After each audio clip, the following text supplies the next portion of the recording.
Vous écoutez l'épreuve radio de la 30e édition des Jeux de la communication, présentée par Cogeco Média. Bon lundi, 10h pile, bienvenue à On se casse pas le bicycle. Je me présente Zachary Bergeron et je vous accompagne pour les 2 prochaines heures de l'émission. Et bien sûr, je ne suis pas seul en studio. Brittany Blouin, ma co-animatrice, est avec moi. Salut Brittany. Salut. Et Catherine Beauchemin, notre journaliste, est également en studio. Salut. Salut. On est en forme, on est heureux cet avant-midi, mais on n'est pas autant heureux par contre que Normand d'Amour hier. Pourquoi tu me parles de Normand d'Amour? Parce que, justement, il n'a pas été éliminé à Big Brother Célébrité hier. Bon, c'est une bonne nouvelle quand même, une nouvelle assez joyeuse, mais c'est pas ça qui l'a empêché de faire la grande demande d'être éliminé. La grande demande? Tu me parles-tu d'une vraie grande demande? Ah, ça, c'est excitant, c'est excitant, c'est excitant. J'espère que là, c'était mignon au moins. Là. Bon, mignon, c'est à vous de me le dire. Il s'apprêtait à la demander en mariage à sa compagne Pascal là, via l'écran, directement là, à la télé. Mais juste avant, Marie-Mé l'a surpris en lui disant qu'elle était justement sur place. Oh oui, elle n'est pas arrivée, là, puis là, il allait rester sur son tabouret au lieu de, bien sûr, se mettre un genou au sol comme on fait à l'habitude. Ouais, non, c'est ça. C'était quand même différent d'une demande de mariage traditionnelle, mais c'était touchant. Sincèrement, on sait pas juste si c'était arrangé ou non. Là. Ça, c'est à voir. Mais toi, Britt, mettons que ça t'arrive. Là. Comment tu réagis? Ah ben moi, vraiment, je pense que j'aurais quitté le plateau. T'exagères. Non, j'aurais quitté le plateau. Oui. Ça te gêne trop? Oui, non. Te faire demander en mariage devant tout le Québec, ça te tente pas? Non, ça va être correct. Une prochaine fois, peut-être. Une prochaine fois. Ben justement, on veut savoir si vous feriez la même chose que Brittany. Malheureusement, notre messagerie texte ne fonctionne pas aujourd'hui, donc on vous invite à nous contacter via le Messenger de la station ou encore via la bulle de conversation dans l'application Cogeco Média. Oui, parce que je veux savoir si je suis pas la seule là, qui aurait quitté le plateau. Et là, au niveau du programme, un peu plus tard dans l'émission, est-ce que le gouvernement nous joue des tours avec leur projet de loi constitutionnel et aussi comment se porte la santé mentale de nos parents québécois de jeunes enfants? Mais pour l'instant, Catherine, on me dit à l'oreille qu'on a un acteur important de la scène politique provinciale qui a annoncé quelque chose d'assez gros. Oui, Bernard Drinville vient de nous annoncer une nouvelle qui pourrait en étonner plusieurs. Il a pris la décision de quitter la scène politique à la fin de son mandat comme député dans la circonscription de Lévis. Ah ouais. Hein? Exactement, c'est une nouvelle... surprise. C'est une surprise. Ce matin. C'est une surprise, notamment parce qu'il est dans la course à la chefferie de la Coalition Avenir Québec, de la CAQ, contre son opposante Christine Fréchette, qui est en avance dans les derniers sondages. Donc, ça peut en surprendre plusieurs. Ben oui, justement, parce qu'on peut se poser la question, là, pourquoi est-ce qu'il a décidé de se lancer dans la course pour finalement se retirer? C'est un peu spécial. Là. C'est un peu contradictoire, ouais. Je pense que vous n'êtes pas les seuls à se poser cette question-là. Bernard a expliqué qu'il espérait du changement après le départ de François Legault, mais finalement, je cite ses mots, il ne croit plus être l'homme de la situation. Par contre, il semble avoir beaucoup d'espoir en sa collègue Mme Fréchette. On peut écouter ce qu'il avait à dire à ce sujet. Je croyais sincèrement que le départ de François Legault allait amener la CAQ, notre belle famille politique, vers un air de changement et de nouveauté. J'y crois encore profondément à la troisième voie. Et j'en viens à la certitude que Christine peut incarner le changement, qu'elle mène une excellente campagne et qu'elle a de très forts appuis sur le terrain, comme j'en avais aussi. Puis là, justement, Catherine, je me demande pourquoi avoir pris cette décision-là maintenant. C'est parce que depuis le début de la campagne, il semblait pas être le candidat favori non plus, là. Bien, il a dit être allé discuter avec des personnes sur le terrain, autant des personnes qui l'aimaient que des personnes qui l'aimaient un peu moins, donc qui étaient un petit peu plus des partisans de Christine Fréchette. Et à la suite de ces discussions-là, il est venu à la conclusion crève-cœur que Christine Fréchette serait peut-être finalement la bonne personne pour incarner le changement qu'il désire aussi auprès de son parti politique. Mais y es-tu au moins satisfait de ce qu'il a fait? T'sais, ça fait quand même quelques semaines qu'il fait sa campagne. Oui, absolument. Il est au courant qu'il n'a pas toujours fait l'unanimité, mais il est fier d'être resté vrai, fidèle à ses valeurs, d'être resté intègre, d'avoir agi avec principe. Il dit que selon lui, l'opinion de ses citoyens est toujours passée avant ses valeurs personnelles. Ça le rend très, très fier. Ça a quand même été un député, un ministre assez marquant. Hein? On va toujours se rappeler de lui qui nous chante du cowboy fringant à partir de son téléphone. Moi, je vais toujours m'en rappeler de M. Drainville. Ben justement, Catherine, quels sont ses projets pour la suite à M. Drainville? Est-ce qu'il se part une compagnie musicale? Est-ce qu'il va faire carrière en chanson? Va-tu le voir à la voix l'année prochaine? C'est pas ce qu'il nous a dit pour le moment. Il restera député de Lévis jusqu'à la fin de son mandat, donc il n'y aura pas d'élection partielle de prévue. Pour la suite, il souhaite rester dans l'air public. Il souhaite rester présent pour le public. Est-ce que c'est de retourner à la radio comme il faisait avant, de rester dans le monde des médias? Bon, ça, c'est incertain, mais il a adoré sa proximité avec le public, son rôle au service des citoyens. Il y avait d'ailleurs un dernier message à leur passer, on peut l'écouter. Je tiens à préciser une chose, je quitte pas pour des raisons familiales, mais je vous avoue que je suis extrêmement heureux de retrouver ma famille. Aux Québécoises et aux Québécois, je me suis vraiment attaché à vous. Je suis toujours attaché et vous allez me manquer. Ben, on dirait que ça me rassure justement que le fait qu'il quitte à la fin de son mandat. Là, on a vu quand même plusieurs députés de la coalition Avenir Québec comme quitter le navire, là, Ouais. comme on dit, avant justement les élections. On a juste à penser à la situation de Chicoutimi qui se sont retrouvés sans députés pendant une période de 6 mois, là, d'ailleurs, qui viennent d'élire leur nouvelle députée. Donc, c'est quand même une bonne chose, même si les élections auraient peut-être pas été déclenchées parce qu'on y a quand même une période de 6 mois à respecter pour ça, mais quand même qu'ils restent pas sans députés, c'est quand même une bonne nouvelle, au moins pour la circonscription de Lévis. Là. Oui, exactement. Exactement, c'est la fin d'une époque pour Bernard Drinville, qui a été député pour le Parti québécois jusqu'en 2016 et député pour la CAQ dans Lévis depuis 2022. Il a occupé le rôle de ministre de l'Éducation jusqu'au remaniement ministériel l'automne dernier qui l'a amené au ministère de l'Environnement et à la lutte au changement climatique. Alors, on lui souhaite le meilleur pour la suite des choses. Bravo, M. Drainville. Ben, merci beaucoup, Catherine. Encore une fois, une nouvelle qui nous choque ce matin. Une nouvelle auquel on ne s'attendait pas non plus parce que, disons que il s'était pas mal lancé là, dans la course à la chefferie au cours des dernières semaines. Et puis là, dans quelques minutes, est-ce que notre démocratie est en danger au Québec? Est-ce que vous pouvez croire qu'une loi constitutionnelle pourrait engendrer ça? On en discute dans les prochaines minutes. Restez là.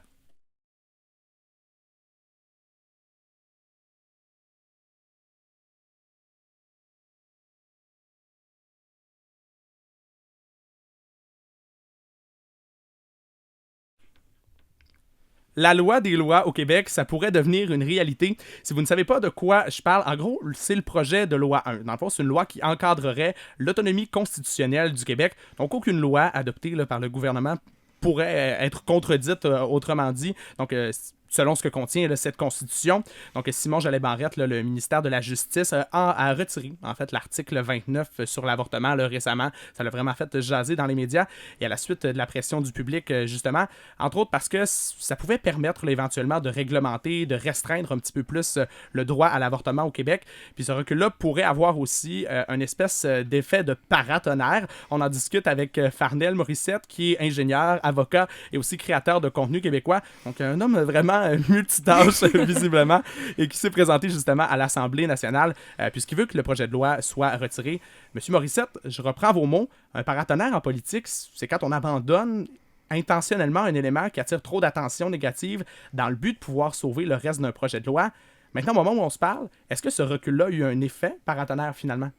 Il y a certainement eu un recul des contestations qui venaient spécifiquement de groupes de droits des femmes, de groupes de droit à l'avortement, mais je pense qu'à mesure que le projet de loi avance dans son processus législatif, maintenant que les consultations sont finies, maintenant que c'est très clair que la presque totalité des intervenants comme moi qui sont allés à l'Assemblée nationale vont soit soulever des problèmes très importants avec le projet de loi ou carrément demandent le retrait du projet de loi. Voyons voir si les partis d'opposition sautent sur le bon pour attirer l'attention là-dessus et si la pression augmente sur le gouvernement. Moi, je pense que oui, mais on verra dans les prochaines semaines. Et c'est quoi l'intention du politicien derrière cette technique-là, derrière cet effet-là de paratonnerre? Généralement, l'utilisation de paratonnerre, c'est pour sembler qu'on a écouté les objections et essayer d'envoyer un message au public comme de quoi, on a été raisonnable, on a retiré l'élément controversé, alors vous voyez, il n'y a pas de problème. Et l'espoir, c'est qu'en retirant cet élément controversé, là, l'ensemble de l'opposition va un peu s'effondrer parce que l'attention du public va passer ailleurs. Okay. Alors, c'est ça l'objectif. Et encore une fois, c'est beaucoup aussi les autres politiciens, les groupes d'opposition qui peuvent un peu décider est-ce qu'on pense qu'il y a encore du momentum dans l'opposition pour l'ensemble du reste du projet de loi ou pas. L'objectif d'un politicien qui utilise le paratonnerre, c'est que ça enlève ce momentum-là. Qu'on oublie. Qu'on l'oublie. OK. Puis qu'est-ce que ça dit justement sur les priorités de notre gouvernement actuel, cette décision-là? C'est intéressant parce que, je veux dire, on dit que c'est une priorité aujourd'hui, mais si on va voir, par exemple, le programme électoral de la CAQ, il n'y en a aucune mention. Ça va faire 8 ans que la CAQ est au pouvoir et pendant 7 ans, on n'en a pas parlé à peu près pas du tout. Alors, c'est dur à croire que c'est aujourd'hui une priorité absolue du gouvernement. C'est difficile de comprendre pourquoi le gouvernement s'acharne absolument à faire avancer ça quand il n'y a pas de crise là-dessus, il n'y a personne qui exige que ça existe. Ça semble beaucoup plus être le projet d'un homme, le ministre de la Justice, Simon-Jolin Barrette, qui veut absolument faire avancer ça et qui probablement voit la fin de son gouvernement venir, voit la fenêtre se fermer sur son opportunité de faire avancer un projet du genre et qui a décidé d'aller de l'avant coûte que coûte. Moi, je suis sûrement pas la seule qui trouve qu'on dirait un peu que c'est forcé, cette affaire-là. Oui, c'est forcé. Et il faut dire, les autres lois du genre, qu'on appelle des lois supra-législatives, c'est-à-dire des lois qui s'appliquent à toutes les autres lois, des lois, comme la Charte québécoise des droits et libertés de la personne, d'autres documents du genre qui sont vraiment des documents d'affirmation nationale, ont presque tous été adoptés après des longs processus de consultation de façon unanime par l'Assemblée nationale. Et là, on a quelque chose qui rentre pas dans cette façon de faire-là, mais qui va quand même avoir une position primordiale dans le contrat social québécois qui est avancé par un parti, essentiellement par une personne qui l'écrit seule et qui ne semble pas vouloir le faire de façon transpartisane. C'est vraiment un projet très partisan qui réécrit l'entente entre le peuple et son gouvernement. Est-ce que c'est un enjeu pour notre démocratie, justement, l'entente entre le peuple et le gouvernement? Il n'y a pas eu de consultations publiques qui ont été faites?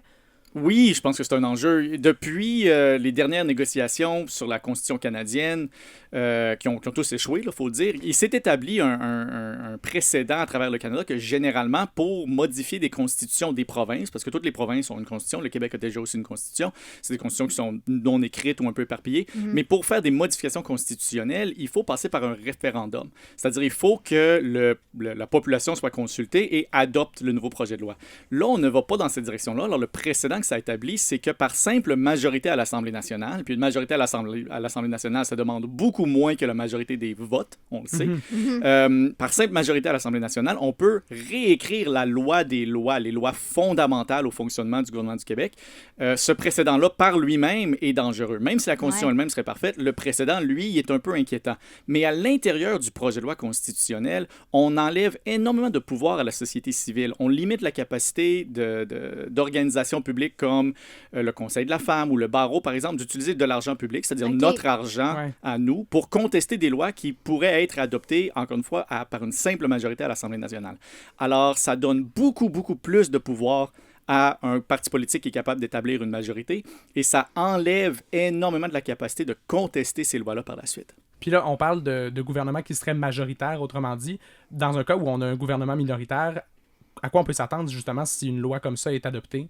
Il faut qu'une loi du genre soit adoptée de façon majoritaire. Toutes les lois doivent être adoptées de façon majoritaire. Alors, mais ça veut quand même dire qu'un gouvernement minoritaire, dans une réalité où il y a peut-être 3, 4 ou 5 partis qui sont représentés, si 2 partis qui, ensemble, forment une majorité, appuient une proposition, on pourrait quand même arriver à une situation du genre où une simple majorité impose une loi avec un mandat qui vient de beaucoup moins que la majorité des Québécois. Et là, on en a parlé un peu plus tôt, là, ce projet de loi aurait pu affecter le droit à l'avortement. Mais là, quelles sont les autres minorités qui sont affectées par le projet de loi 1? D'abord, les peuples autochtones. Ouais. Les peuples autochtones ont une mention dans le préambule du projet de loi, mais il n'y a aucun droit concret qui est garanti ou qui est même reconnu dans le projet de constitution. Alors, pour les peuples autochtones, c'est un énorme recul. On recule presque tous les 40 dernières années. Les droits des minorités, dans le projet de loi constitutionnel, on crée une espèce de notion de droit collectif qui, au lieu d'être la compréhension traditionnelle des droits collectifs, comme par exemple le peuple québécois a droit à avoir un tiers des juges à la Cour suprême, là, le droit collectif devient essentiellement un droit que la majorité a le droit d'imposer sa façon de vivre aux minorités. Et ça, évidemment, on se retrouve tous dans une minorité à quelque part pour un moment dans notre vie, alors ça nous affecte tous de cette façon-là aussi. Alors l'ensemble des minorités voient leurs droits garantis par les chartes largement réduites au nom d'une majorité simple telle que c'est déterminé par 63 élus à l'Assemblée nationale. Eh là là. Puis là, on est beaucoup dans le négatif avec ce projet-là. On y voit beaucoup d'inconvénients. Mais au final, est-ce qu'il y en a des avantages au projet de loi 1?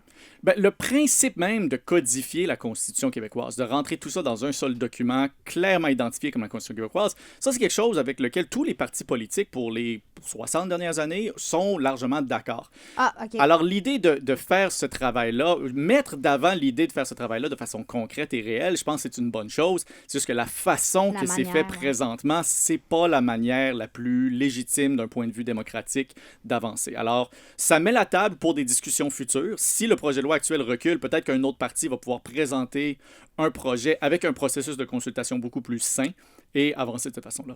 Ah, mais c'est un dossier qu'on va continuer à suivre de très vraiment. près au cours des prochains mois. Merci beaucoup, Farnell Morissette, d'être venu nous jaser aujourd'hui de cet enjeu crucial là, quand même pour notre démocratie au Québec. Et si jamais vous voulez entendre Farnell sur d'autres enjeux de société, vous pouvez toujours consulter sa page Facebook, Instagram et TikTok. Il est bien actif sur les réseaux sociaux. Et justement, on veut savoir aussi votre opinion. On vous rappelle toujours que la messagerie texte ne fonctionne pas aujourd'hui, donc vous pouvez toujours nous contacter via la bulle de conversation dans l'application Cogeco Média ou bien encore nous contacter via les réseaux sociaux. L'épreuve radio de la 30e édition des Jeux de la communication. Téléchargez l'application Cogeco Média pour rattraper le contenu que vous avez manqué. 10h17. Bref, pour le prochain sujet, j'ai une devinette pour toi. Vas-y, je suis prête. Et là, d'ailleurs, ceux à l'écoute, là, essayez de deviner avec moi. Peut-être que vous allez être meilleurs. Ça se peut. Alors, Britt, sans plus attendre, je commence avec le premier Ok. indice. Elle a 49 ans. Bon, ben, Est-ce ça que va avoir trouves- besoin de... Trouves-tu que c'est trop vague comme Ouais, indice? j'aimerais ça avoir l'indice Un deuxième numéro indice? 2. Deuxième indice, elle est comptable. Non, Je c'est sens quasiment la larme qui coule. Non, ça. c'est un peu trop vague. Là. Je sais pas si c'est moi qui ai perdu en ce moment, mais ça ne fonctionne pas. Je te garantis qu'avec le dernier indice, tu vas le trouver. OK. Bon, elle a été la victime de tes nombreux bricolages douteux quand tu étais à la garderie. Zachary, est-ce que tu parles de ma mère? Tout à fait, Brittany. Mais Ta mère Annie. Pourquoi est-ce que tu me parles de ma mère? C'est quoi le rapport? Bon, inquiète-toi pas. Là, elle a pas fait la une pour un braquage à la banque de Quaticook, là, ton Ah, coin de pays. J'espère.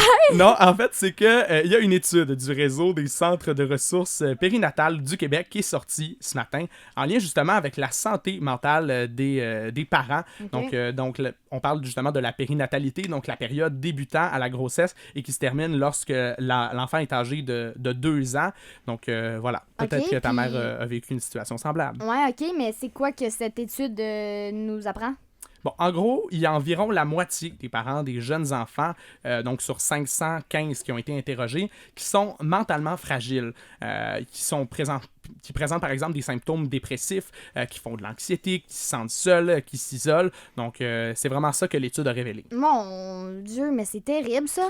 Pauvre petit. Ben, pauvre petit, c'est des adultes, mais quand même. Mais ça me donne quasiment le goût de ne plus avoir des enfants. Là. Si tu continues comme ça, là, j'espère que tu vas m'encourager à en avoir quand même. Là, mais est-ce qu'on sait c'est quoi qui cause cette sorte de détresse psychologique-là? Bon, là, calme-toi. Pas besoin de mettre une croix sur Ok, ta merci. vie de future maman. Merci. Mais là, comme je l'ai dit, tu sais, c'est pas dramatique, cette étude-là. Ça veut pas dire que c'est tous les parents qui ressentent ça. C'est certain que l'arrivée d'un bébé, ça peut déstabiliser, Ben ça oui. peut fragiliser, ça peut provoquer certaines émotions un peu plus intenses. Tu sais, on parle notamment là, tu sais, des changements physiques tu sais, liés à la grossesse, les hormones, tu sais, combinés au manque de sommeil. Là, tu sais. On dort pas beaucoup quand Non. on a un Non. jeune enfant, il est très réveillé, on l'allaite.